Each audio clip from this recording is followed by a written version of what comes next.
Olá pessoal, muito boa tarde, boa noite, bom dia, seja lá onde ou de onde você estiver assistindo.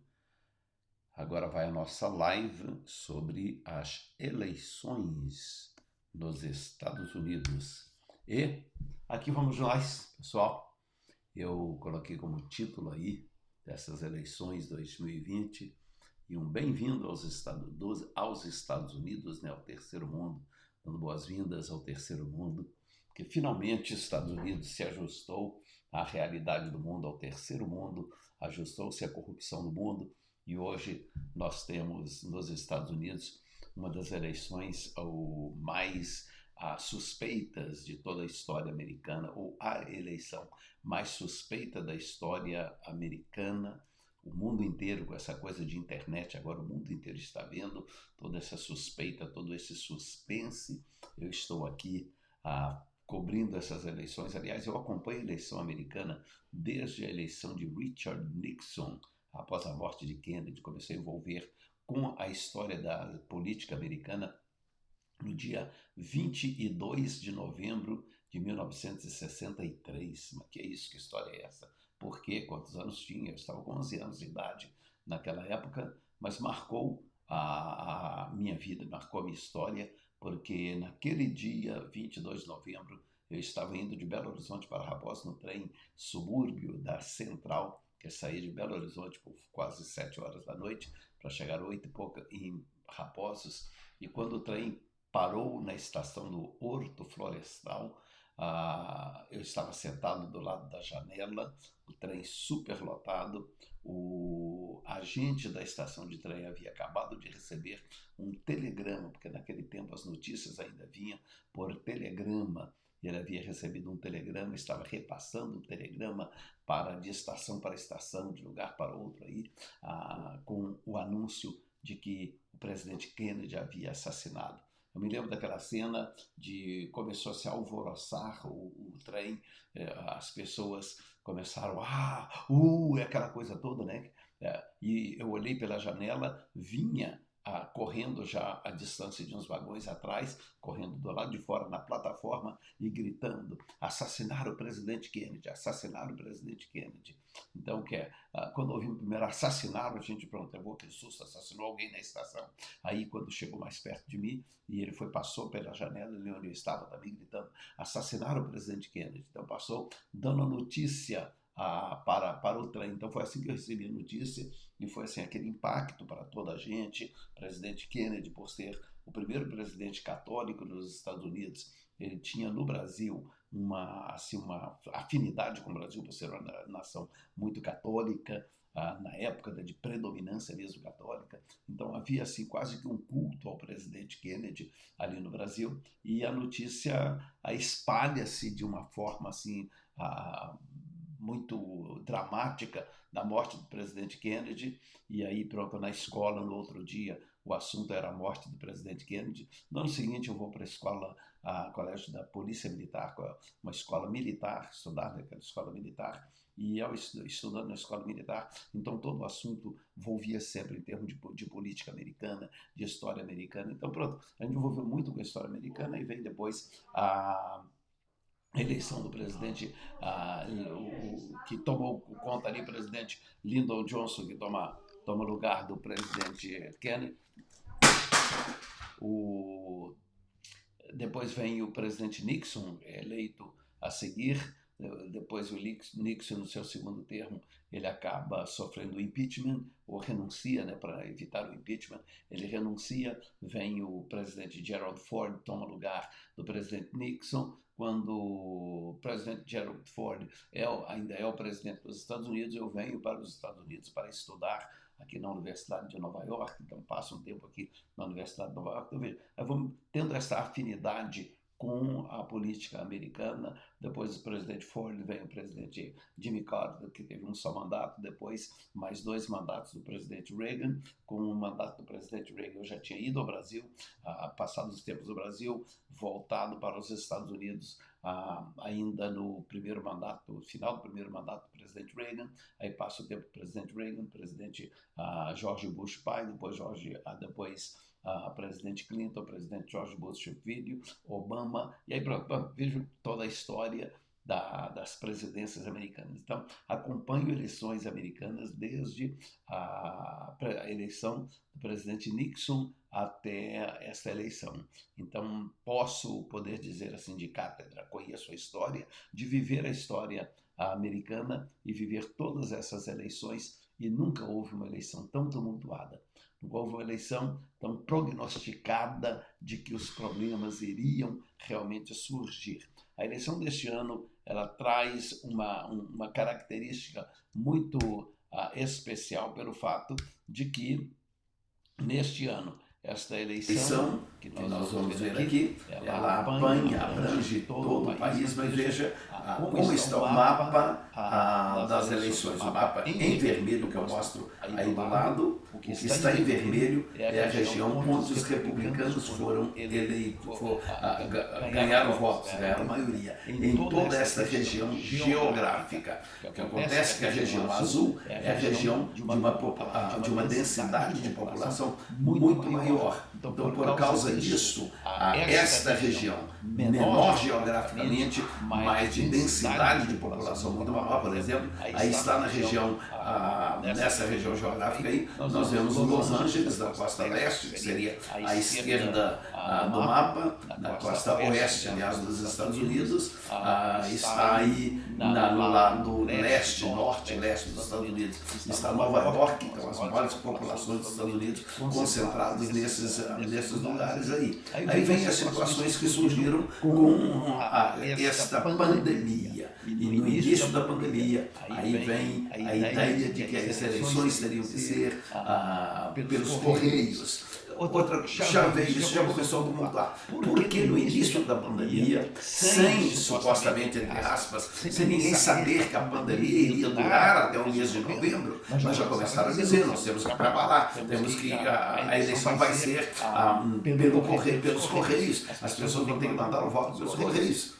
Então, alguma coisa assim estranha está acontecendo, gente. Alguma coisa muito estranha já começa lá de trás. Parece que houve-se um planejamento para que essa eleição pudesse ser tomada e pelos correios essa eleição ser trazida. E aí pronto, nós vemos um dos exemplos aí da cédula, né? Assim que vinha a cédula oficial e o carteiro recebia na mão. Isso aí ocorria nas portas das casas das pessoas. Essas cédulas aí é muito comum nos Estados Unidos, ao invés de você levar ao correio, você deixar na porta de casa mesmo, na sua caixa onde o carteiro deposita a carta, você deixar aqui a carta para o carteiro pegar. Isso na grande maioria dos americanos, eles fazem assim com suas cartas, para não ter que ir até uma caixa de correio, ir até um correio para depositar a sua carta. Agora imagine você, um carteiro que chega, um carteiro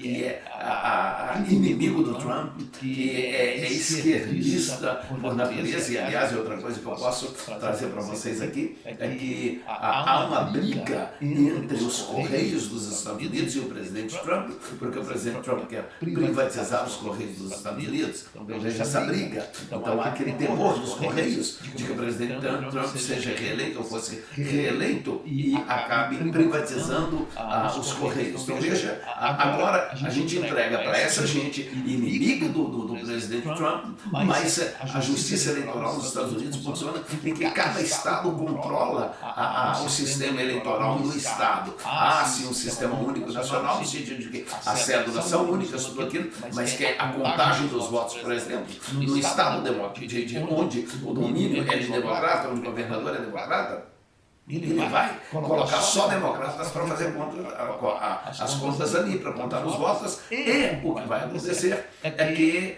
e aconteceu aqui, é que eles chegaram a expulsar, a retirar do local os republicanos que estavam ali legalmente para conferir, para ver se não havia falcatruas.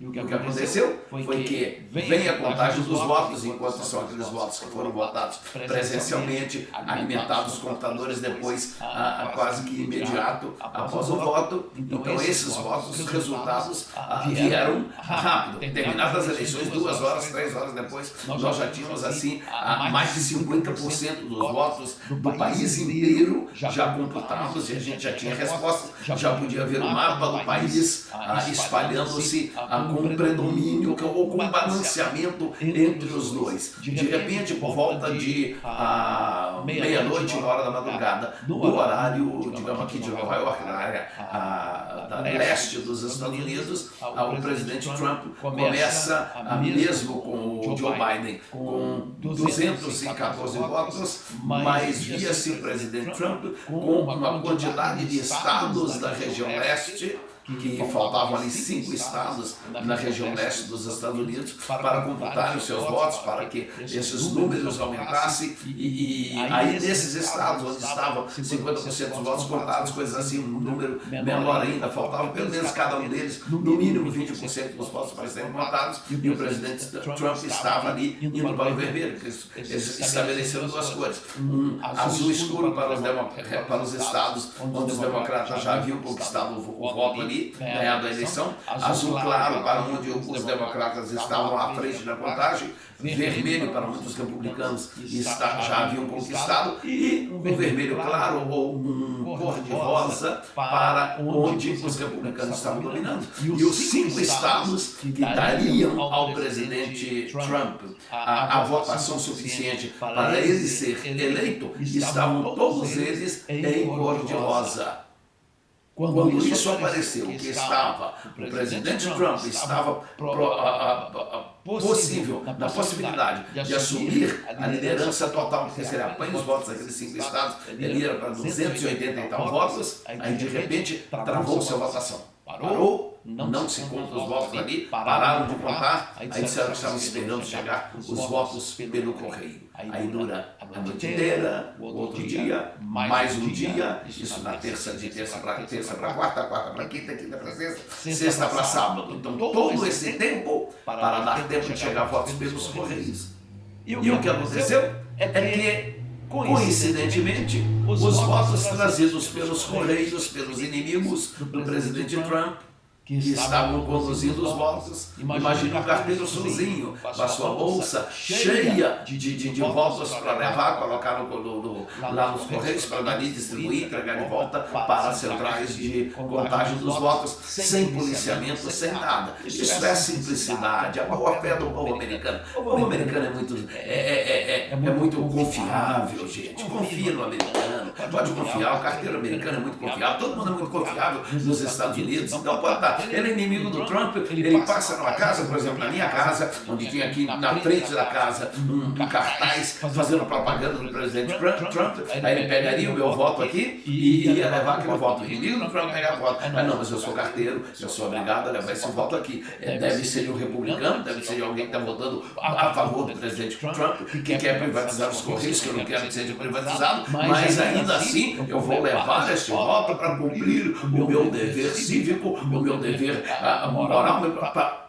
Quem acredita que isso vai acontecer? A esquerda no mundo inteiro é a mesma coisa. Gente, os povos, as pessoas do mundo inteiro são a mesma coisa. Se tem na mão a oportunidade de destruir um voto que seria para o presidente Trump, ele vai destruir.